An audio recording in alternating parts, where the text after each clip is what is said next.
नमस्कार. सखी सह्याद्रीमध्ये आपणा सर्वांचं मनपूर्वक स्वागत. प्रेक्षक हो, पु ल देशपांडे यांनी म्हटलेलं आहे की जगण्यासाठी पैसा आवश्यक असतो, पण कसं जगायचं हे मात्र कलाच सांगते. आणि त्यातून नृत्यकला असेल तर मग काय प्रश्नच नाही. अहो, सध्या घरोघरी नृत्य केलं जातं, नृत्य शिकलं जातं. आणि नृत्याचं जे पोषक वातावरण आता आपल्याला दिसतंय त्यासाठी आपण आपल्याला भाग्यवान म्हटलं पाहिजे. कारण हे जे पोषक वातावरण आपल्यापर्यंत पोहोचलेलं आहे त्यासाठी अनेक दिग्गज गुरुजनांनी आपलं आयुष्य वेचलेलं आहे. आणि त्यापैकीच एक महत्त्वाचं नाव म्हणजे स्वर्गीय कथक नृत्यगुरू पंडिता रोहिणीताई भाटे. आज त्यांच्याच ज्येष्ठ शिष्या निलिमाताई अध्ये इथे उपस्थित आहेत. रोहिणीताईंबद्दल सांगायचं म्हणजे पुण्यामध्ये त्यांनी 75 वर्षांपूर्वी नृत्य भारती ही कथक नृत्य संस्था सुरू केली.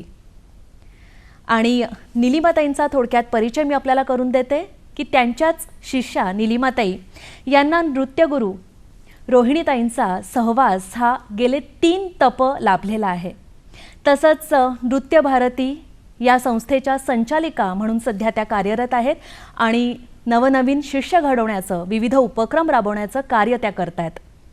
त्याचबरोबर गुरु रोहिणीताईंचा जो प्रवास आहे, जो अभ्यास आहे, जे काम आहे ते पुढच्या पिढीकडे पोहोचवण्यासाठी निलिमाताई वेगवेगळ्या स्तरांवर काम करतायत. त्या उत्तम नर्तिका तर आहेतच, पण त्याचबरोबर एक हाडाची शिक्षिका आणि प्रगल्भ नृत्य संरचनाकार आहेत. चला तर मग आज आपण निलिमा अध्ये यांच्याशी चर्चा करणार आहोत, गप्पा मारणार आहोत आणि त्यांच्याबरोबर त्यांच्या या प्रवासाविषयी आणि त्यांच्या गुरूंविषयी आणि अर्थात नृत्य भारतीविषयी खूप काही जाणून घेणार आहोत. निलिमा अध्येजी नमस्कार. नमस्कार. आमच्या या सखी सह्याद्री कार्यक्रमामध्ये आपलं मनपूर्वक स्वागत. धन्यवाद. आपण कथक नृत्यांगना आहात, तर आमच्या प्रेक्षकांना हे सांगायला आवडेल का की कथक ही इतकी हजारो वर्षांची परंपरा आहे जी दिग्गज गुरूंच्या साधनेने आज तगायत आपल्यापर्यंत तितक्याच तन्मयतेने पोहोचलेली आहे. तर कथक म्हणजे नेमकं काय? कथकची ओळख तुम्ही कशी करून द्याल? आपल्याकडे भारतामध्ये निरनिराळ्या शास्त्रोक्त नृत्यशैली आहेत. त्याच्यापैकी एक कथक आहे. एखाद्या शैलीला आपण शास्त्रोक्त केव्हा म्हणतो तर अनेक शेकडो वर्षांची एक परंपरा निर्माण होते आणि एका विशिष्ट पद्धतीने ती एखादी नृत्यशैली फुलते की त्याच्यामध्ये ठराविक आडाखे, काही नियम आणि काही विशेष सौंदर्यस्थळं असतात ज्याच्या आधारे त्या पद्धतीला शैली असं म्हणता येतं. आणि वेळोवेळी वेगवेगळ्या वळणांवर मोठे मोठे गुरु रचनाकार त्याच्यामध्ये भर घालत असतात, मग त्यामुळे ती फुलत जाते. तर अशी ही उत्तर हिंदुस्थानी कथक ही शैली आहे. त्यामुळे उत्तर हिंदुस्थानी शास्त्रीय संगीताचा तिला आधार आहे. आणि कुठलीही शास्त्रोक्त शैली आपल्याकडे ही साहित्य आणि संगीत घेऊनच बनलेली असते. तर त्याच्यामध्ये साहित्य हे हिंदी किंवा काही दुसऱ्या स्थानिक भाषा आणि संस्कृत अशा तऱ्हेचं असतं. आपण महाराष्ट्रामध्ये केलं आणि आपण संत वाङ्मयापैकी काही घेतलं काव्य किंवा एखादी कविता घेतली तरी चालण्यासारखं असतं. अशा तऱ्हेचं साहित्य त्याला लागतं. तुम्ही पोशाख म्हटलात तर घागरा किंवा जो उत्तर हिंदुस्थानी पोशाख आहे चुडीदार, कुर्ता, अंगरखा अशा तऱ्हेचा बघायला मिळेल. आणि सगळ्या शैलींप्रमाणे खूप महत्त्वाचा भाग म्हणजे 2 प्रमुख अंग असतात. एक म्हणजे अभिनय पक्ष, दुसरा असतो शुद्ध तंत्र. अभिनयामध्ये आपण भजन, ठुमरी, दादरा, पद असं बघतो आणि काही दुसऱ्या कविता पण आपण त्याच्यामध्ये घेऊ शकतो आणि ह्याच्यात भाव प्रदर्शन केलं जातं. आणि शुद्ध तंत्रामध्ये मुख्य म्हणजे सौंदर्यपूर्ण हालचाली, रयकारी हा भाग असतो. एखादा गाणारा जसा एक संपूर्ण राग गातो विस्ताराने, तसा कथकमध्ये एक पूर्ण ताल नाचला जातो. विलंबितपासून द्रुतलयीपर्यंत निरनिळ्या बंदिशींनी नटलेला आणि फुलवलेला. आणि त्यानंतर एक तराणा, सरगम, त्रिवट असे त्याच्यामध्ये भाग आपण जरूर पाहिले असतील. ही जी हजारो वर्षांची परंपरा तुम्ही म्हणताय, तर ती तुमच्या गुरूंनी जोपासली, जपली आणि उत्तरेतलं हे कथक महाराष्ट्रामध्ये रुजवलं, फुलवलं. तर 75 वर्षांपूर्वी त्यांनी काय विचार केला आणि कशी नृत्य भारतीची स्थापना झाली, याबद्दल आम्हाला जाणून घ्यायला आवडेल. जरूर. ही स्थापना झाली 10 जुलै 47मध्ये, म्हणजे स्वातंत्र्याच्या आधी 1 महिना. आणि त्यावेळेला होण्यापूर्वी त्यांनी काही 4-6 वर्ष नृत्याचं थोडं शिक्षण घेतलं होतं. त्यावेळेची परिस्थिती अशी होती की तसं नृत्य फारसं नव्हतंच पुण्यामध्ये, महाराष्ट्रामध्ये. आणि मुंबईहून किंवा दुसरीकडून काही जाऊन येऊन कलाकार येऊन शिकवत होते इथे. अशा तऱ्हेचं शिक्षण त्यांचं अपघाताने सुरू झालं होतं, पण अशा तऱ्हेने त्यांना मिळालं होतं. आणि ते त्यांना माहिती होतं की ते फार अपुरं आहे. म्हणजे त्यांना अजून खरं कथक कसं असतं, त्याचं स्वरूप कसं असतं माहिती घ्यायची होती. पण ते करण्यासाठी त्यांना एक त्याच्यात उडी घेण्यासाठी अर्थार्जनाची आवश्यकता होती. म्हणजे खरं तर त्या BA झालेल्या होत्या, अत्यंत उत्तम इंटलेक्ट आणि प्रतिभा असलेल्या होत्या. तर दुसरी नोकरी त्यांना किंवा काम कुठलंही मिळालं असतं, पण त्यांनी एकदा का नृत्य प्रवेश केल्यानंतर त्या नृत्यांनी त्यांचं मन जणू काही पकडून ठेवलं आणि तीच ओढ त्यांना लागली. त्यामुळे जे काही काम करायचं ते ह्याच क्षेत्रात करायचं म्हणून त्यांनी अर्थार्जन फोकस तिथेच राहावा म्हणून अर्थार्जन इथूनच करायचं ठरवलं. म्हणून त्यांनी तो नृत्यवर्ग सुरू केला होता की त्यांना सपोर्ट म्हणून. आणि तुम्ही म्हणालात तसं की लखनौला आणि उत्तरेत जाऊन त्या शिकत होत्या. हे जे पुढे त्यांना तो सगळा शोध घ्यायला लागला. म्हणजे कथक शैली केवढी जुनी आहे आणि ती त्याची जी कर्मभूमी आहे तिथे ती विस्तारलेलीच होती, पण पुण्यामध्ये त्याचा तसा स्पर्शच झालेला नव्हता. त्यामुळे त्यांच्यासाठी सगळं नव्याने सुरुवात होती ती. तर तसं करताना त्यांनी, आणि दुसरं मला सांगायचं होतं की ती जी अगदी वेळ येऊन ठेपली होती स्वातंत्र्याची, तर भारतावरनं नाव त्यांनी नृत्य भारती असं त्याचं 47 साली स्थापना केली फॉर्मली. मग तेव्हाचं वातावरण कसं होतं? म्हणजे त्यांना घरोघरी जाऊन म्हणजे मुली कशा आल्या, क्लासमध्ये मुली कशा आल्या? हां, तेव्हा वातावरण असं होतं की मुलींनी डान्स करणं, शिकणं हे अगदीच निषेधार्ह होतं. म्हणजे वावगं मानलं जात होतं, अशी पुण्याची परिस्थिती होती. फक्त एवढंच झालं होतं की काही जे सुधारक लोक होते ज्यांना इच्छा झाली होती शिकवण्याची, त्यांना आता एक स्त्री शिक्षिका होती नृत्य शिकवणारी म्हणून ते सुरक्षित वाटलं. आणि हळूहळू ते पाहिल्यानंतर ते अतिशय ऑथेंटिक असं काहीतरी खूप एस्थेटिक व्हॅल्यू असलेलं बघायला मिळतंय, शिकायला मिळतंय. त्यामुळे मुली आल्या त्यांच्याकडे. आणि वातावरण दुसरं सांगायचं गेलं ना तर पूर्ण साहित्यप्रेमी तर होतच होतं आणि प्रयोगजीवी कलांमध्ये संगीत आणि नाटकाला भरपूर बहर आलेला होता. पण त्याच्या शेजारी असलेली ही प्रयोगजीवी कला ह्याचं काहीच गंध नव्हता. म्हणजे अगदी तुरळक कधीतरी झालेले कार्यक्रम बाहेरून येणाऱ्या आर्टिस्टचे किंवा थोडंसं चित्रपटात मुक्त नृत्य असं होतं. त्यामुळे ह्याबद्दल कसलीच कल्पना नव्हती आणि त्यामुळे थोडा ॲक्सेप्टन्स पण नव्हता. पण तो हळूहळू सुरू झाला. पण वातावरण अगदीच अवघड होतं. म्हणजे त्यांना पुष्कळच सुरुवातीला त्यांना आणि त्यांच्या कुटुंबाला लोकांचे टोमणे. माझा पुढचा प्रश्न तोच होता की काय अडचणी आल्या असतील? म्हणजे बोटं दाखवायचे लोक की ही मुलगी हुशार आहे पण ती नाच करते. म्हणजे त्या वाक्यात आलं की ते किती हे होतं. त्यामुळे असं खूपच त्यांनी त्रास सहन केला. पण त्यांच्याकडे कुटुंबाच्या संस्कारातून एवढं धैर्य होतं की जे निवडलंय ते करायचं म्हणजे करायचंच आहे. म्हणजे त्याच्यासाठी कशाने बाधा येत नव्हती किंवा खचून जाणं हे नव्हतंच. किंवा आमच्या पिढीपर्यंत त्यांनी ते झालेले त्रास कधी नोंदवले सुद्धा नाहीत. आमच्यासमोर मला आठवतच नाही की असं झालं होतं, तसा त्रास झाला होता, हे वर्णनच मी ऐकलं नाही. कुठल्या एखाद्या लेखात थोडासा उल्लेख असतो सांगण्यासाठी की कसं होतं ते. 75 वर्षांचा हा नृत्य भारतीचा प्रवास आहे, त्यातल्या तुम्ही सुद्धा साक्षीदार आहात. तर हा 75 वर्षांचा प्रवास तुम्ही काय प्रमुख टप्प्यांमध्ये थोडक्यात आम्हाला सांगाल? एक ढोबळ टप्पे करून सांगते. सगळ्यात पहिला म्हणावा लागेल एक 10-12 वर्षाचा. म्हणजे ज्या वेळेला 47 साली किंवा थोडं आधी सुरुवात झाली त्याच्यानंतर त्यांना जे अडचण एक मोठी अशी होती की सगळा शोध घ्यायचा होता. कथकचं स्वरूप कसं असतं, कथकचे गुरु कोणते, कोणाकडे जायचं, त्याच्यासाठी संगतकार कसे असतात, रियाज कसंच काहीच माहिती नव्हतं. ते त्यांना गुरु 1952 साली पंडित मोहनराव कल्याणपूरकर मिळाले आणि 62 साली पंडित लक्ष्मणरावजी मिळाले. त्याच्या आधीचा जो हा आहे काळ साधारणपणे, तेव्हा त्यांनी जे थोडं कथक शिकलेलं होतं ते त्यांच्याजवळ होतं, पण उदंड प्रतिभा होती आणि उत्तम एस्थेटिक सेन्स होता. त्यामुळे त्यांनी, आणि मुली पण येत होत्या. अडचण एक अशी होती की मुली शिकायला यायच्या, पण जर कार्यक्रम करायचा असेल तर प्रत्येक पालकाच्याकडे जाऊन विनंती करावी लागायची, परवानगी घ्यायला लागायची की हिला कार्यक्रमामध्ये करू द्या, तुम्ही बघायला या, कसं काय काम असतं वगैरे असं. पण ह्या पद्धतीने त्यांचे पुण्यात आणि पुण्याबाहेर संस्थेचे अनेक कार्यक्रम झाले. हे प्रॉपर कथक भरपूर शिकण्याच्या आधीसुद्धा. मग तेव्हाचा कसा होता pattern? कार्यक्रमाचा पॅटर्न कसा होता? तर त्यातला काही भाग जो त्यांच्याकडे कथक पुंजी जमा झाली होती त्याच्यावर आधारित असायचा. काही लोकनृत्य असायची अतिशय दर्जेदार. त्यांनी त्याचा अभ्यास करून, माहिती गोळा करून असे ती सुंदर त्याचं म्युझिक बनवून घेऊन ती केलेली होती, जेणेकरून लोक आकर्षित होतील. हो, आणि एक अतिशय आपल्या मातीतून आलेला सुंदर नृत्याचा प्रकार येतो. आणि त्यांनी नृत्यनाट्य केली. म्हणजे ही खरं तर इतकी काळाच्या पुढे गोष्ट होती. तर तशी नृत्यनाट्य आणि चांगल्या चांगल्या कवितांचं नृत्यांकन असं त्यांनी त्यावेळेला केलं. त्यामुळे तो कार्यक्रम भरगच्च असायचा, भरपूर ऑडियन्स असायचा आणि अतिशय अभिरुचीपूर्ण बघायला मिळतं.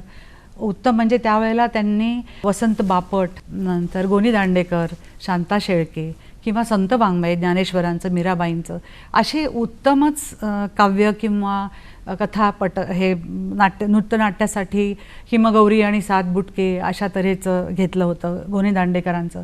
त्यामुळे वाङ्मय उत्तम, संगीत अतिशय उत्तम असायचं आणि गाणारेसुद्धा त्यावेळेला म्हणजे प्रभा अत्रेजी आणि सरला भिडेजी, श्रीकांत मोघे, काही काळानंतर त्यांना जे गुरु मिळाले गायनाचे डॉक्टर वसंतराव देशपांडे, या सगळ्यांनी त्यांना साथ केलेली आहे.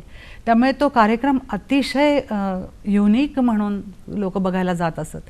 आणि मग ह्याच्यानंतरचा जो टप्पा होता तो पुढे आपण ह्याच्यापर्यंत बघूया की रौप्य महोत्सव, पहिली 25 वर्ष. त्याच्या दरम्यानच 20 वर्ष झाली होती तेव्हा मी जॉईन झाले. तर त्यावेळेला मला आवर्जून सांगावंसं वाटेल की त्यांनी पुरेसं समाज परिवर्तन घडवलेलं होतं. आणि मग 25 वर्षापर्यंतची जी वाटचाल होती त्याच्यामध्ये त्यांनी अगदी रीतसर शिक्षण त्यांना दोन्ही गुरूंकडनं मिळालं होतं आणि त्यांच्याकडनं मिळालेली नृत्यसंपदा आणि स्वतः भरपूर रचलेली पारंपरिक तऱ्हेची सुद्धा. सो मला एक वर्णन करून सांगायचं आहे की रौप्य महोत्सव कसा झाला 72 साली. तर वर्षभर त्यांनी मासिक नृत्याचे कार्यक्रम केले, ज्याच्यामध्ये 9 महिने त्यांनी भारतभरातून वेगवेगळ्या शास्त्रोक्त नृत्यशैलीचे मोठे कलाकार बोलवले. त्यांचा कार्यक्रम घडवला आणि दुसऱ्या दिवशी सेमिनार की आपल्या स्कूलच्या सगळ्यांना त्या शैलीची ओळख व्हावी, माहीत व्हावं असे सेमिनार. हा म्हणजे आजच्या काळात लोक करतात, पण हे त्यांनी केव्हा करून सोडलेलं. आणि पुण्यामध्ये एका वर्षात असे 9 कार्यक्रम आणि त्याच्यानंतर उरलेले 3 महिने नृत्य भारतीचे कार्यक्रम झाले.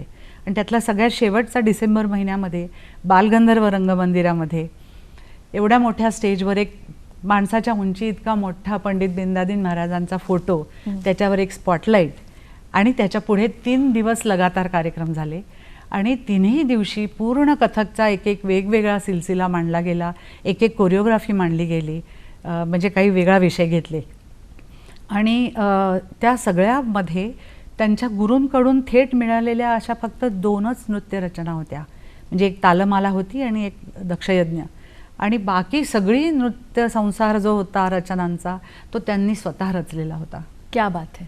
म्हणजे एवढं त्यांनी, म्हणजे कितीतरी नर्तकी इथे सोलो डान्सर्स बनले होते तोपर्यंत. आणि ह्या तऱ्हेचं संस्थेचं म्हणून प्रेझेंटेशन अतिशय उत्तम होत असे की ज्याच्या म्हणजे दर्जेदार कथक पाहायला मिळेल. निलिमाताईंबरोबर आपण अशाच गप्पा मारणार आहोत आणि पुढच्या टप्प्याविषयीही जाणून घेणार आहोत.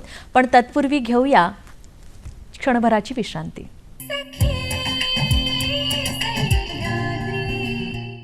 विश्रांतीनंतर सखी सह्याद्रीमध्ये पुन्हा एकदा आपल्या सगळ्यांचं स्वागत. आपण आज गप्पा मारतोय कथक नृत्यांगना निलिमा अद्धेजी यांच्याबरोबर. निलिमाताई, मगाचा आपला जो प्रश्न होता की संस्थेचे टप्पे याविषयी आपण बोलत होतात, तर मी रौप्य महोत्सवाबद्दल सांगितलं. त्याच्या आपण जर पुढे गेलो तर तिथपासून सुवर्ण महोत्सव पुढची 25 वर्ष आपण जर बघितली तर हा खूपच भरभराटीचा काळ होता. स्वतः रोहिणीताईंचे आणि संस्थेच्या ग्रुपचे, संस्थेमध्ये तयार झालेल्या नृत्यांगनांचे सोलो कार्यक्रम अच्छा. असे देशभरात ठिकठिकाणी झाले. अनेक सेमिनार्स रोहिणीताईंचे, त्यांचा इतका सर्वांगीण अभ्यास होता नृत्याचा आणि आम्हालाही त्यांनी तो दिला की त्यांचा अनेक ठिकाणी त्यांना बोलावणी यायची की त्यांचा अभ्यासपूर्व मांडलेले पेपर्स ऐकण्यासाठी. हां. तर हाही त्याच्यामध्ये भाग होता. आणि 80 सालापासून म्हणजे 97 साली सुवर्ण महोत्सव झाला तिथपर्यंत किंवा 2000 पर्यंत एक आणखीन ॲडिशनल भाग असा झाला की अदर दॅन सगळ्या पारंपरिक पद्धतीच्या अनेक रचना, म्हणजे ताल, ठुमऱ्या, दोहे, यू नेम इट, आणि सगळ्या त्यांनी रचल्या. हो. पण वेगवेगळ्या विषयांवर कोरिओग्राफीज त्यांनी ज्या केल्या ना, नृत्य संरचना, त्या एक साधारण आपण 15-16 अशा आहेत की एक त्याचा म्हणजे एक अध्याय येतो की कोरिओग्राफीच्या संबंधात. आणि विषय त्यांचे फारच उत्तम होते. कालसमांतर विषय तर होतेच, पण मी म्हणेन की कालातीत विषय होते. जसं की टाइम या विषयावरच कोरिओग्राफी. अच्छा. हां. किंवा उडान, फ्लाईट. किंवा एक विषय सांगते मी, ह्यापैकी पहिलं होतं ते उषः सूक्त म्हणून. हे उषा देवता ज्या असतात, ज्या सूर्योदयापूर्वी येतात आणि सगळ्या प्राणीमात्राला मायेने जाग करून जातात, त्या उषा देवतांचं वर्णन आणि स्तुती त्याच्यामध्ये आहे. आणि हे म्हणजे मानवी सुरुवातीच्या काव्यांपैकी एक आहे. आणि त्याला त्यांनी ट्रीटमेंटही फार सुंदर दिली होती की त्याचं म्युझिक, त्याचे जेस्चर्स हे त्या सगळ्याला कॉस्ट्युम त्याला सुटेबल असा, आणि त्याला जोडलेलं थोडंसं त्यांचं दर्शन म्हणजे वेगळं त्यांचं अभिनयाचा भाग आहे असा एक आपल्याला तिथे बघायला मिळतो.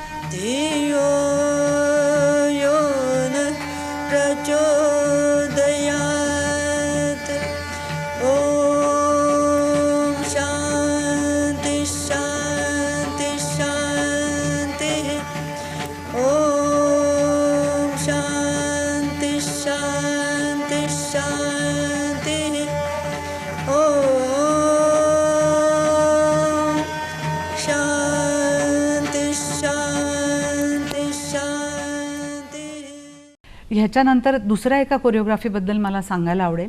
त्याचं नाव होतं कठपुतली. आणि कित्येकदा त्यांनी स्वतः कविता रचल्या होत्या, जे काव्य लागेल ते. कित्येकदा दुसऱ्या उत्तम कवींचं घेतलं होतं काव्य. तर ह्याच्यामध्ये असं वर्णन होतं की एक कठपुतली आहे आणि ती म्हणते की का मला इच्छा झाली आहे की जे मी कायम बांधलेली असते ते धागे तोडून द्यावे आणि माझा मी मुक्त नाच करावा. अच्छा. असं तिला एकीला वाटतं. ते फार सुंदर ट्रीटमेंट आहे त्याला की याचा गठ्ठा पडलेला आहे आणि त्याच्यातून ही एक उठते आणि बोलायला लागते आणि तिला स्वातंत्र्य हवं असतं आणि बाकीच्या आश्चर्याने बघतात की काय भलतंच बोलते, जे स्त्री जीवना सिंबॉलिक आहे. आणि ती तो प्रयत्न करते, बाकीच्या फॉलो करायला बघतात, पण ते त्यांना जमत नाही. आणि हळूहळू त्या स्वातंत्र्याची धग एवढी मोठी असते की तिला सुद्धा थोडी शंका यायला लागते, थोडीशी 2 पावलं ती मागे सरकते. पण ती शेवटी असं म्हणते की माझ्या मनात इच्छा आली ना की मला स्वतःच्या पायावर उभं राहायचंय आणि मला स्वतंत्र जगायचंय, ती सुद्धा आत्ता मला सुरुवात करायला पुरे आहे. तर ते फार मोलाचं असं आहे म्हणजे. आणि त्यांना जे घरातून स्त्री स्वातंत्र्य, त्यांनी कधी व्यक्ती स्वातंत्र्य काय, स्त्री स्वातंत्र्याच्या घोषणा दिल्या नाहीत कधीच. त्यांनी ते वापरलं, गृहीत धरलं, व्यक्त केलं, नाही वागण्यातही. आणि असं तसं ते इथे व्यक्त झालं. आणि दुसऱ्याही एक म्हणजे तन्मात्र म्हणून फार मोठी आहे एक. तर अशा म्हणजे सगळ्या सांगता नाही येणार, पण अशा खूप रचना त्यांनी केल्या. ते पर्व झालं. आणि त्याच्यानंतरचं जे आहे 25 वर्ष, त्यातल्या निम्मा वेळ 2008 पर्यंत त्या होत्या. आणि 2006 साली त्यांना संगीत नाटक अकादमीचा अकादमी रत्न पुरस्कार मिळाला. तो आमच्या सगळ्यांसाठी अतिशय प्राऊड मोमेंट होता आणि उच्चांक. ह्या सगळ्या टप्प्यांमध्ये तुम्ही नृत्य भारतीशी कशा जोडल्या गेलात? तुमचा नृत्याचा प्रवास कसा सुरू झाला? त्याचं सगळं श्रेय माझ्या आईला आहे. म्हणजे माझी आई त्यांच्यापेक्षा 10 वर्षांनी लहान आणि तिला त्यांचं नृत्य पाहिलं होतं तिने आणि तिला खूप इच्छा होती त्यांच्याकडेच शिकायची. खरं तर तेव्हा अजिबातच काही शक्य नव्हतं, पण तिचं संगीत आणि नृत्य दोन्हीवर तिचं प्रेम होतं. तर तिने मला, मी 7 पूर्ण 8व्या वर्षी ती त्यांच्याकडे घेऊन गेली मला आणि त्यांच्या सुपूर्त केलं. ती म्हणाली की मला फार इच्छा होती, हिला तुम्ही शिकवा.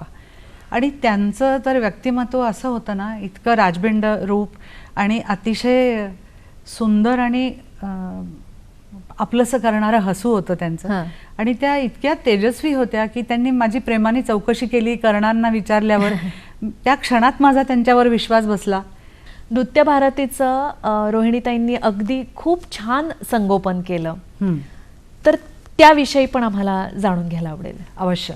झालं असं की ते अर्थार्जनासाठी सुरू केली होती, पण लवकरच नृत्य भारती त्यांचं अपत्य बनली.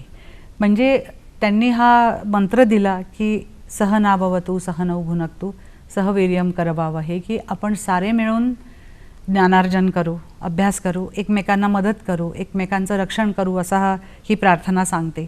ती आमची मेन प्रार्थना आहे. तर त्याप्रमाणे त्यांनी स्वतःसाठी म्हणून जो शोध घेतला, जे मिळवलं ते सगळं त्यांनी आम्हाला दिलं. हा एक पहिला भाग आहे. म्हणजे स्वतःसाठी हातचं राखलं नाही कधीच काही, की हे त्यांचं करण्याचं वेगळं आणि आम्हाला देण्याचं वेगळं असं नव्हतं.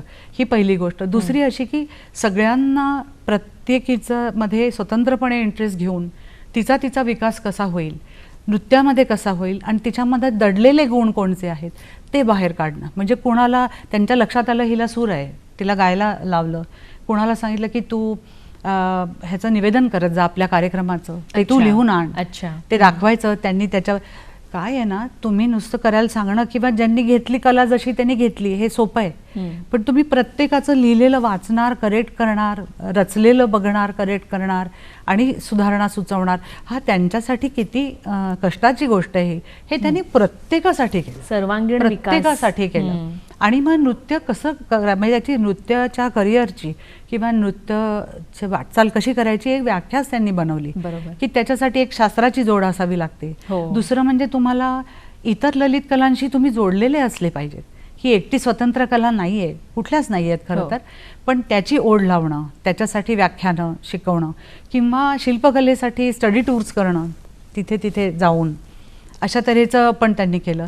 दुसरं हेच की एक वेगळा थिअरी क्लास आमचा असायचा. आठवड्यात 4 दिवस क्लास असायचा, त्यातला शुक्रवार ठरलेला थिअरीसाठी. हो, त्याच्यामध्ये अभिनय दर्पण म्हणजे अनेक गोष्टी शिकवल्या. त्याच्यात सुद्धा म्हणजे अभिनय या विषयावर लिहून आण बरं.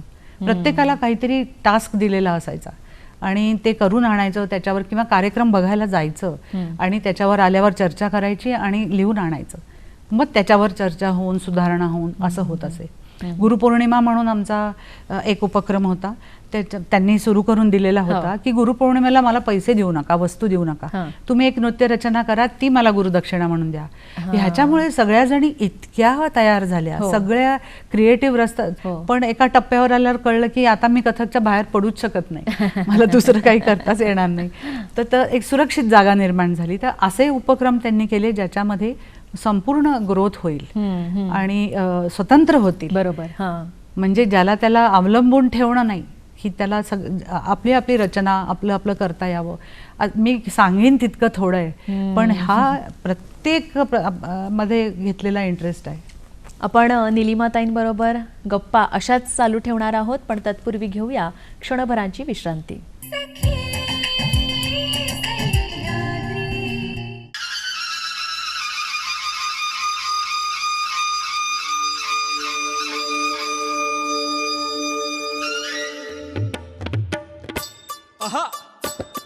आकाशवाणी अस्मिता कानी गुंजता वाटे धन्यता मनोरंजन ज्ञान विज्ञान, मनोरंजन ज्ञान विज्ञान, बातम्या मुलाखती भाषण हो जी जी जी जी जी. ही वाणी असे जनतेची जनहिताची जनसौख्याची सत्य सुंदर मंगलाची, सत्य सुंदर मंगलाची, नित्य सेवेस सिद्ध सादाची हो जी जी जी जी जी.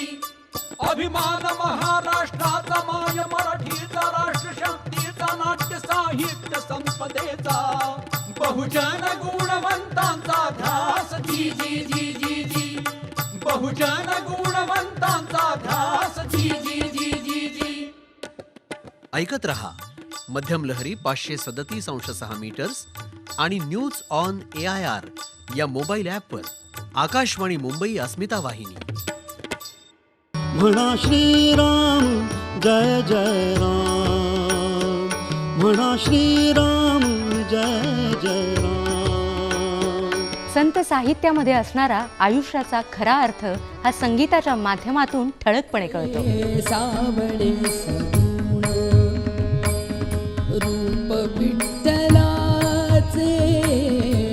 सुरांच्या माध्यमातून हा ईश्वर भक्तीचा आनंद आपण कायमच घेत असतो आमच्या भक्तिरंग या कार्यक्रमात. दत्त घ्यावा दत्त गावा दत्त घ्यावा दत्त गावा. तर पाहायला विसरू नका कार्यक्रम भक्तिरंग. प्रसारण सोमवार ते शुक्रवार सकाळी 6:30 वाजता. Lights, sound, camera, action.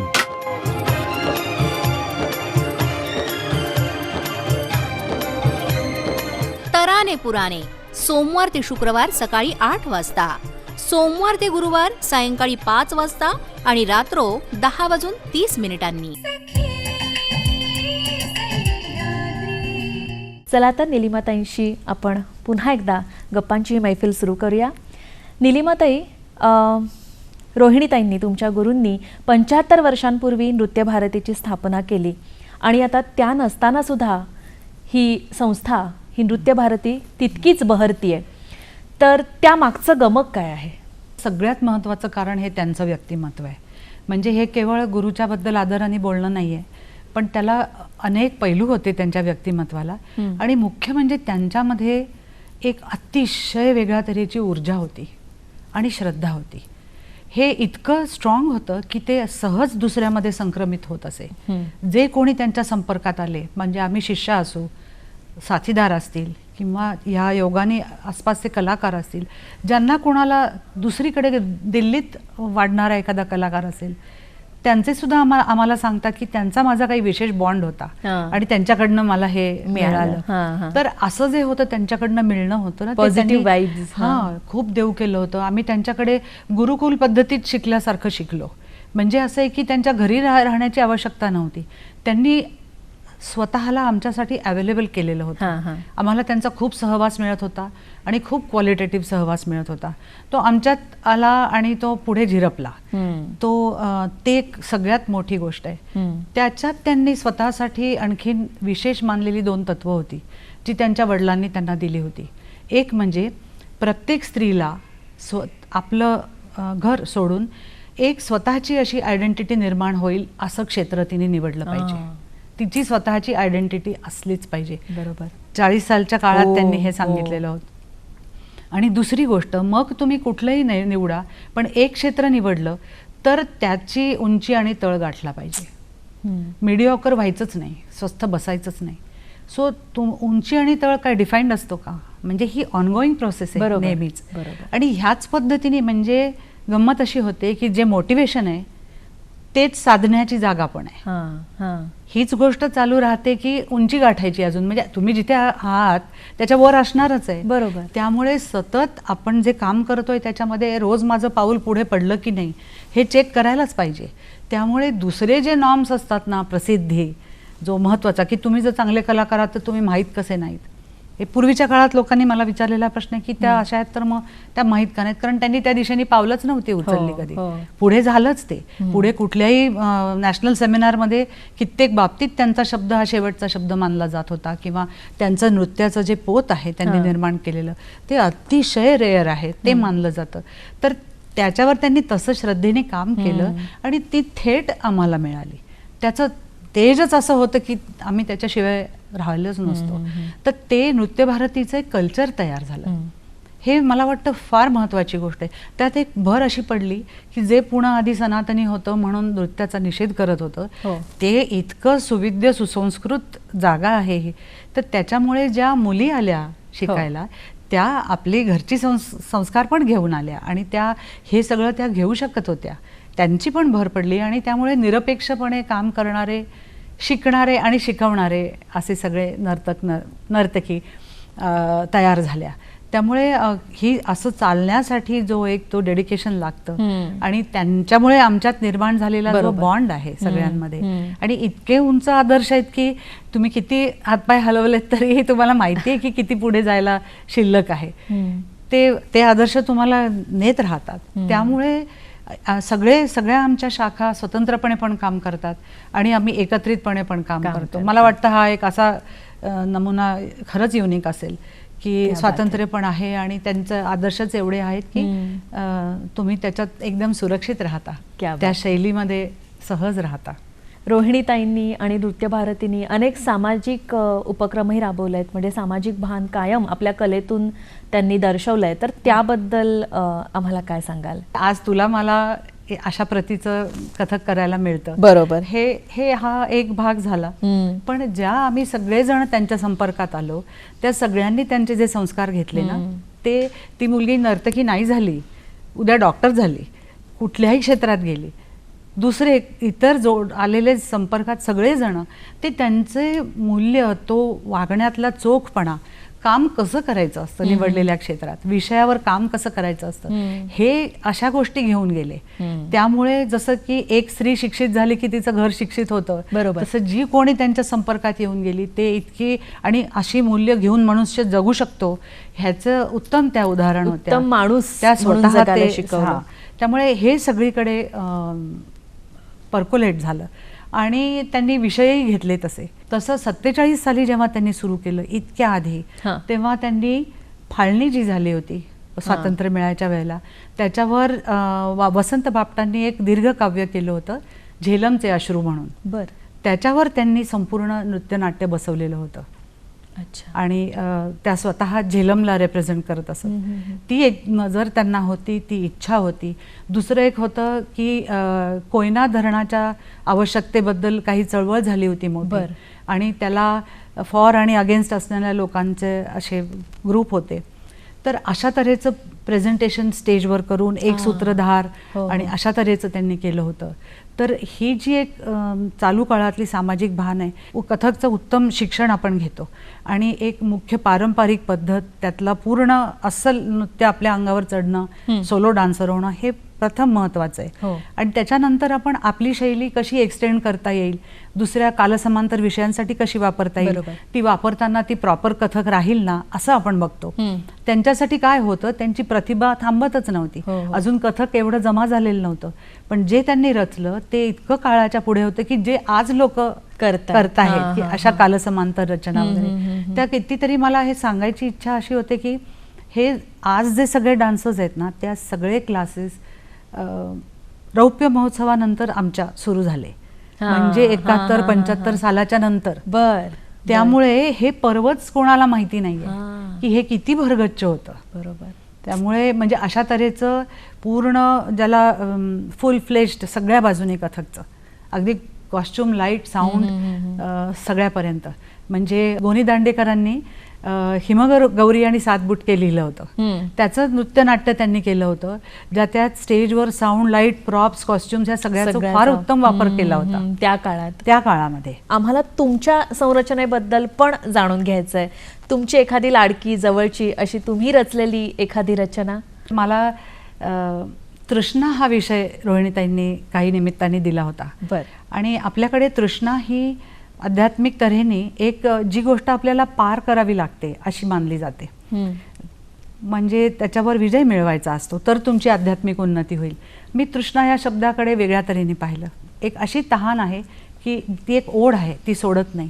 तर एक असं काल्पनिक कथानक आहे हे. तर एक स्त्री आहे आणि ती तिच्या संसारात रमलेली आहे, ती तिच्या सगळे आवडीने सगळी कर्तव्य पार पाडते आहे आणि सगळ्या नात्यांमध्ये उत्तम काम करते आहे.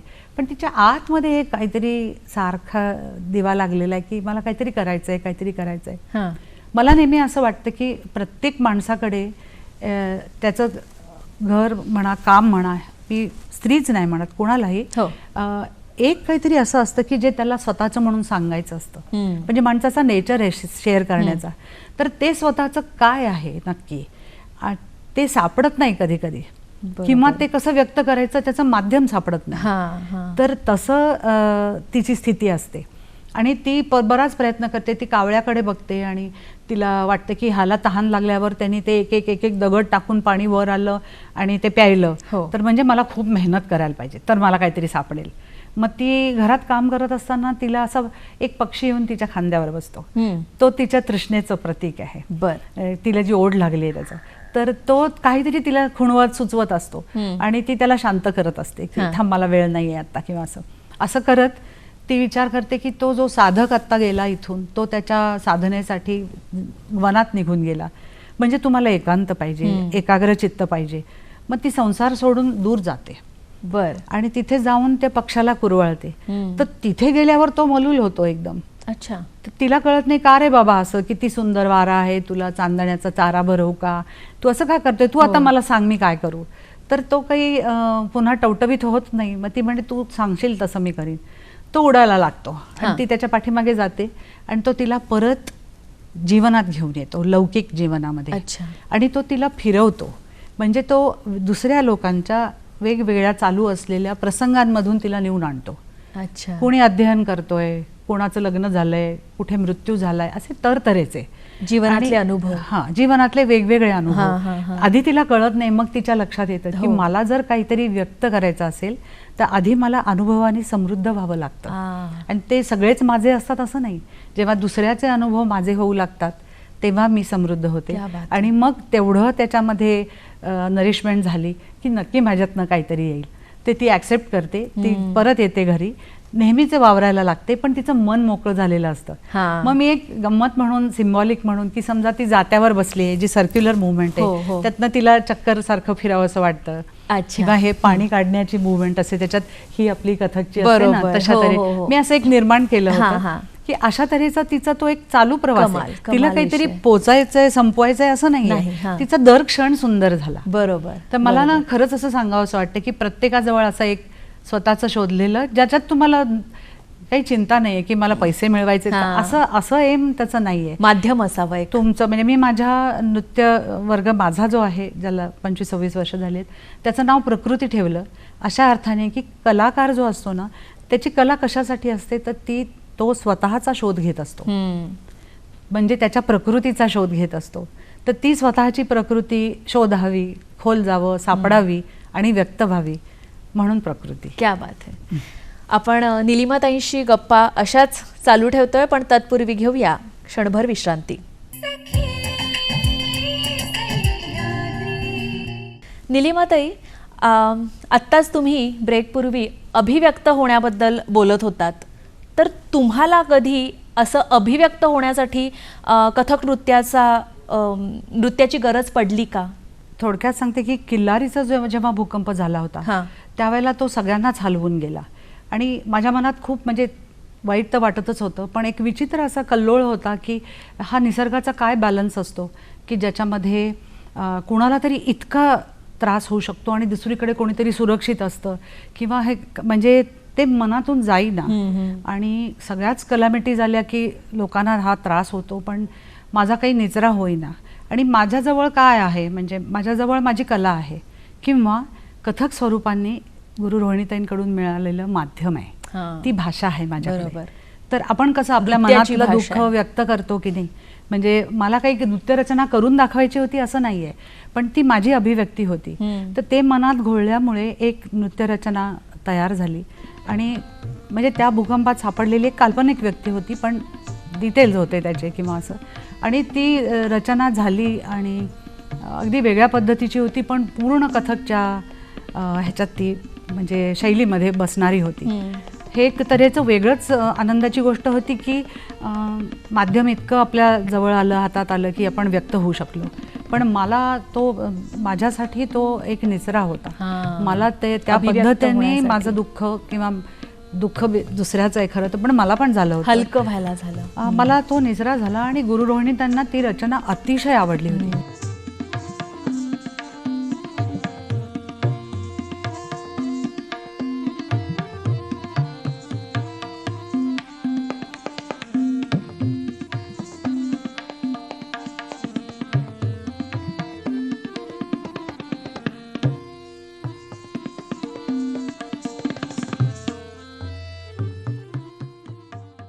त्या मला म्हणाल्या की पूर्वी प्रसंग नावाचा एक पैलू असायचा कथकचा, तर तू ह्याला प्रसंग असं म्हण. मी गदभाव म्हणत होते त्याला, कारण गदभावाच्या फॉर्ममध्ये केलं होतं मी वेगवेगळे ठेके वापरून. पण तसं त्यांनी सांगितलं आणि तो इतका ऑथेंटिक त्यांना वाटला. आणि म्हणून मी मगाशी म्हणत होते की प्रत्येकाजवळ एक काहीतरी जागा अशी पाहिजे, कोणाकडे शब्द असेल, कोणाकडे रंग असेल, जे असेल ते, पण तुम्हाला अगदी आतलं जे असतं तुमचं म्हणून ते सांगायचं, व्यक्त होता आलं पाहिजे. होता आलं पाहिजे. तुमच्या या कारकिर्दीमध्ये, नृत्याच्या कारकिर्दीमध्ये तुम्हाला असंख्य पुरस्कार मिळाले असतील, पण त्यापैकी सगळ्यात जवळचा महत्त्वाचा असा कुठला पुरस्कार तुम्हाला वाटतो? तुला माहितीये गुरु रोहिणीताई काय म्हणायच्या हां. की पुरस्कार मिळाला, म्हणजे असं त्यांना खूप अप्रूप वगैरे ॲक्च्युली नव्हतंच, पण पुरस्कार मिळाला की आपल्या जबाबदारीची जाणीव होते असं त्या म्हणायच्या. तर मला जो सांगायला आवडेल तो असा आहे की जे अतिशय प्रेमाने मी त्यांना फॉलो करते, त्यांचं काम इतकं मोठं आहे की ते 4 जणांनी मिळून त्याला सांभाळलं पाहिजे, पुढे नेलं पाहिजे, ती माझी भूमिका आहे असं मी मानलंय. आणि हे करताना जर मला त्यांच्याच नावाचा पुरस्कार क्या मिळाला, बात है. गुरु रोहिणी भाटे पुरस्कार, जो पुणे म्युनिसिपल कॉर्पोरेशननी पुणे महानगरपालिकेतर्फे दिला जातो, तर त्याच्यापेक्षा मोठा अप्रूप काही खूप नाही. मोठा आशीर्वाद आणि जबाबदारी अगदी बरोबर आहे. आणि आमच्या सख्या जो आपला कार्यक्रम बघतायत, तर त्यांच्यापैकी कोणाला नृत्य शिकायचं असेल किंवा कोणाला नृत्यामध्ये करिअर करायचं असेल, तर तुम्ही आज त्यांना काय मार्गदर्शन कराल? अगदी चटकन सांगायचं असेल तर ज्यांना हॉबी म्हणून शिकायचंय त्यांना मी म्हणेन, कशासाठी थांबलायत, करा, लगेच सुरू करा. कारण ते इतकी आनंदाची गोष्ट आहे आणि सगळीकडे अवेलेबल आहे आज. आणि त्याच्यात असं काही दडपणही नाही आहे की आपण कसं नृत्य करतोय का तुम्हाला लगेच स्टेजवर जाऊन करायचंय. स्वतःच्या आनंदासाठी करायचं असेल तर तुम्ही लगेच सुरू करा. हे फार स्वतःसाठी पोषक आहे ते. आणि ज्यांना करिअर करायची असेल त्यांना आनंदाचं आहेच ते, पण तसा रस्ता कठीण असतो करिअर करायला, हे त्यांना माहीत पाहिजे. आणि दुसरं म्हणजे महत्त्वाचं म्हणजे त्याला वेळ द्यावाच लागतो. कुठलीही शास्त्रोक्त कला तुम्हाला शिकायची असेल तर त्याला व्यवस्थित वेळ देऊन ती स्वतःमध्ये बाणवून घ्या, ॲक्वायर करा.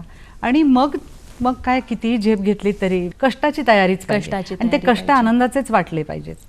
आणि याच्याच पुढे जाऊन मला विचारावं असं वाटतं की जे हॉबी म्हणून शिकतायत किंवा शिकू इच्छित आहेत, तर त्यांना तुम्ही काय सांगाल की नृत्य हे शारीरिक स्वास्थ्यासाठी किंवा आत्मिक समाधानासाठी, शांतीसाठी किती गरजेचं आहे? ते खूपच गरजेचं आहे. म्हणजे योगासनं आपण अतिशय ह्याच कारणासाठी करतो की संपूर्ण शरीराचं स्वास्थ्य राहील. त्याच्या जस्ट पुढची स्टेप नृत्याची आहे, कारण तिथे तुमचं मन आणि शरीर हे एकाग्र होत असतं. आणि एकत्र तसं काम करत असताना म्युझिकची किंवा विषयाची त्याला इन्स्पिरेशन असते, त्यामुळे ते जास्ती एक तऱ्हेने सुकर असतं. तुम्ही लवकर त्याच्यामध्ये शिरू शकता. आणि परफॉर्मिंग आर्ट्स जे आहेत म्हणजे त्याच्यामध्ये काय होतं की म्हणजे संगीत असेल, नाटक असेल, नृत्य असेल, त्याच्यामध्ये तुम्हाला चालू क्षणात राहणं हे करावंच लागतं, की जे अतिशय महत्त्वाचं मानलेलं आहे कुठल्याही संस्कृतीमध्ये. तर त्याचा अभ्यासच तुमचा होत असतो. तुमचं आध्यात्मिक उन्नयन आपोआप होत असतं, कारण तुम्ही चालू क्षणात नाही राहिलात तर तुम्ही ती कला नेणार कशी पुढे, तुम्ही परफॉर्म किंवा रियाज कसा करणार. त्यामुळे इतकी सुंदर तऱ्हेने ते तत्व अंगी बांधण्याची संधी असते. दुसरं, शरीराच्या स्वास्थ्याबद्दल आपण बोललो तर एकच उदाहरण देऊन सांगते की आपण जेव्हा डान्स करतो त्यावेळेला आपला जो स्पाईन आहे त्याचा जो मुळात एस शेप आहे, आपल्याला इतकी चांगली पाठ धरावी लागते काही करायचं असेल, तो त्याच्या स्वस्थ अवस्थेत राहतो. आणि मग त्याचं आकुंचन, प्रसरण, वळणं, वाकणं हे सगळं आपण करतो. त्यामुळे फक्त पाठीच्या कण्याचं स्वास्थ्य नाही आहे, त्याच्यातून सगळ्या नर्व्ह शरीरभर जात असतात की ज्याच्यामुळे सर्व ठिकाणचे अवयव पण, ऑर्गन्स पण स्वस्थ राहू शकतात. इतकं त्या गोष्टीला महत्त्व आहे. म्हणजे पुष्कळदा डान्सर्सची एक एनर्जी वेगळी तुम्हाला दिसते इतरांपेक्षा. ते काय नटल्यामुळे नसतं, पण किंवा चार चौघात उठूनही दिसतात ते. तर त्याचं कारण ते आहे की ती एनर्जी बिल्डअप होत राहते. Energy builds energy. त्यामुळे तुम्ही नर्तन केल्याने ते तुम्हाला मिळतं. आणि तिसरी एक वेगळीच गोष्ट नेहमी मला वाटते की अभिनय हा भाग आपल्याला आणखी काहीतरी शिकवतो. म्हणजे असं असतं की आपण जी भावना, जो प्रसंग करत असतो त्याच्यात तो जरी आपण जवळ आणतो आपल्या, पण तो आपल्यावर घडत नसतो, आपण तो बाहेरूनच बघत असतो आणि करतही असतो. तसं जर त्यातून जाताना आपण तटस्थपणे आपण आपलं आयुष्य जगू शकलो तर ते जगण्यासाठीची, लौकिकात राहण्याची इन्व्हॉल्वमेंट पण राहील. आणि डिटॅचमेंट जर जमली ऑन अँड ऑफ तर तुमची आत्मउन्नती पण होऊ शकते. क्या बात आहे. तुम्ही पुन्हा एकदा आपण थोडंसं नृत्य भारतीकडे येऊया. नृत्य भारतीच्या संचालिका म्हणून सध्या तुम्ही काम पाहताय आणि हे 75वं वर्ष सुरू झालेलं आहे, तर त्यामुळे अगदी जोरात काम चालू असेल. तर या वाटचालीविषयी म्हणजे या पुढच्या भविष्यातल्या योजनांविषयी काय सांगाल आम्हाला? एकदम छोटी आणि महत्त्वाची गोष्ट म्हणजे रोहिणीताईंना आम्हाला त्यांनी एक ब्रीद वाक्य दिलंय, हां. जाणी जे यज्ञ कर्म. म्हणजे जेही तुम्ही काम करत आहात ते यज्ञ कर्म म्हणून माना. हेच आमच्या सगळ्या ह्याच्यावरती मुद्दामून लिहिलेलं असतं. तो अप्रोच आहे. तर त्याच्यामुळे ह्या अमृत महोत्सवी वर्षामध्ये एक वर्षभर चालणाऱ्या महिन्याचे काही कार्यक्रम आहेत. त्याच्यामध्ये आम्ही नृत्य समिधा असं नाव दिलंय त्याला, की ज्याच्यात प्रत्येक शाखेकडून आपापली एक नृत्याची समिधा पडणार आहे. ते कार्यक्रम सुरू झालेले आहेत. नवोदित कलाकारांसाठी एक प्लॅटफॉर्म तयार केला आहे जो चालूच राहील पुढे. वर्कशॉप्स आहेत, इतर एक्सपर्ट्सचे आम्ही इंटरव्ह्यूज, पॅनल डिस्कशन्स हे आहे. पण इथून पुढे जाण्यासाठी मला खरोखर मी असं वाटतं की कथक नृत्यामधली एक सर्वांगीण जिथे शिक्षण, माहिती मिळेल, त्याच्याशी जोडलेल्या सर्व कलांबद्दल माहिती मिळेल आणि रोहिणीताईंची जी नृत्य संपदा आहे जी अपार आहे खरोखर, त्याच्याबद्दल म्हणजे फक्त नृत्य भारतीच्या शाखांमध्ये नाही, इतरांना ते मिळेल.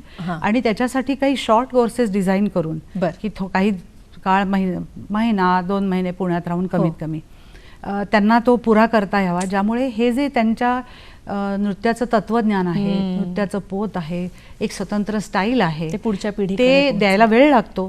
त्यामुळे ते तसं देता यावं, तसं त्यांचं काम जगभर पोचावं, त्याचा आनंद पण सगळ्यांना मिळावा, हे असे एक संस्थेचं रूप अजून पुढे जायचा प्रयत्न आम्ही करत राहू. क्या बात आहे. निलिमाताईंशी आपण गप्पा अशाच चालू ठेवतोय, पण तत्पूर्वी घेऊया छोटीशी विश्रांती.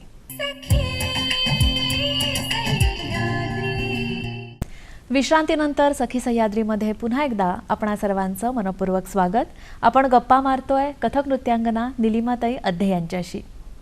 निलिमाताई, या प्रवासामध्ये अनेक किस्से घडले असतील, अनेक प्रसंग घडले असतील, तर एखादा आमच्या प्रेक्षकांना एखादा गमतीदार प्रसंग घडलेला सांगाल का?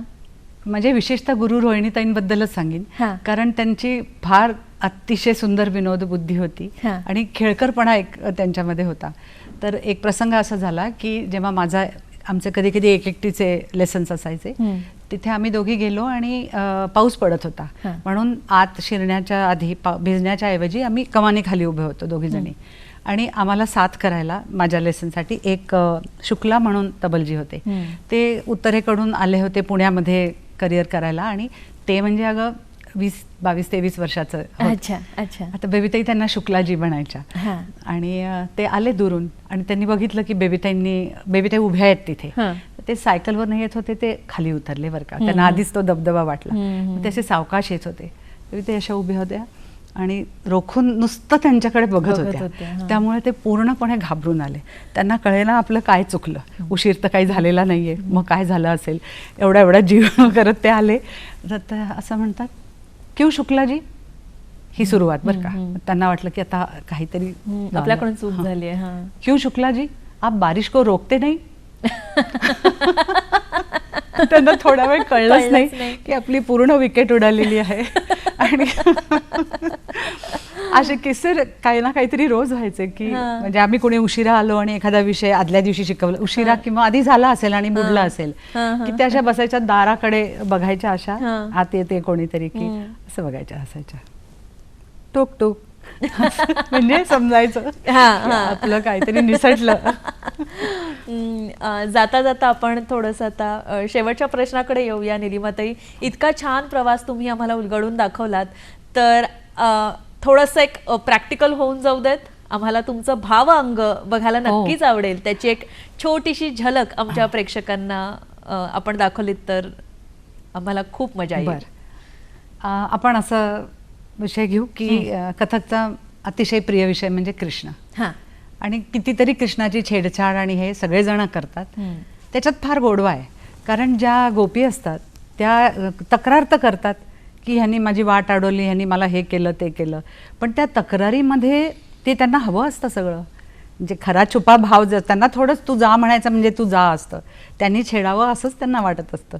तर ते जे एक मानभावी तक्रार आहे, लटका भाव, तर ते रोहिणीताईंनी केलेलंच कविता आहे, रचलेलं, आणि नृत्य रचना ही त्यांचीच.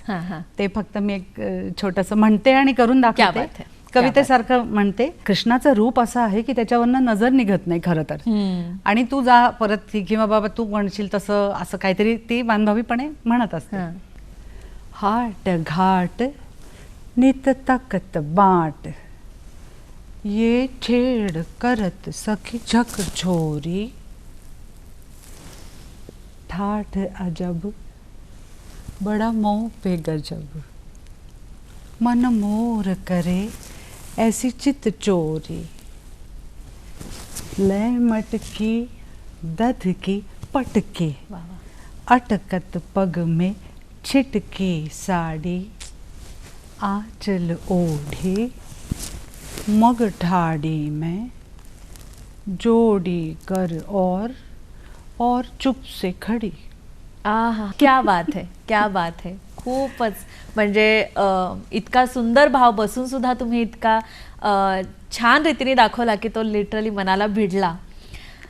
निलिमाताई, खरंच प्रेक्षकांना मी सांगू इच्छिते की इतका सुंदर यांचा प्रवास, गुरु शिष्य परंपरेतला हा प्रवास आपल्या सगळ्यांना नक्कीच भावला असेल. नृत्य हेच जीवन, नृत्य हाच ध्यास मनी बाळगून निलिमाताई अविरत कार्यरत आहेत आणि त्यांच्या सगळ्या पुढच्या वाटचालीसाठी आमच्याकडून तुम्हाला खूप खूप शुभेच्छा.